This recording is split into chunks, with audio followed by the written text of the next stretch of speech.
get more on our top story because Hannah Hoexter is in Brussels for this EU summit and joins us live. Hannah, what more can you tell us about what's on the agenda then? It's going to be a very full day for the EU members who are meeting today, and it's going from, for example, talking about migration, external border reinforcement, as well as reinforcing reception capacities as well. So they've broken it down into several different categories. Obviously, lower down the list, obviously, is the UK referendum bid, but they will be focusing primarily on migration. Let's not forget the EU member bloc is currently very divided about issues on this. They'll be looking to take stock of decisions that have already been taken in response to the migration and refugee crisis, and also to work out further orientation.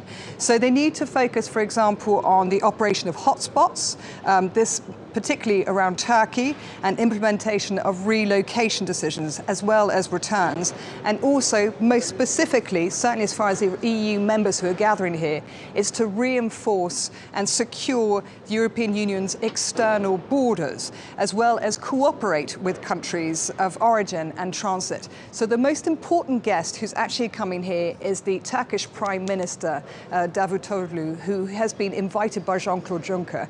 It's very important for Davutoglu to be here to assess how the European Union is dealing with these new steps that were put in place. They have promised extra money for Turkey to deal with the millions of refugees that Turkey is currently housing. At the moment, they've got about 2.2 million. They're putting these hotspots into place and financing that. In exchange, they've offered Turkey 2 billion euros. This pales in comparison to how much Turkey has already spent. They've spent around 7 billion euros on looking after these refugees. So it's very important that the Prime Minister Davutoglu is here to oversee these negotiations.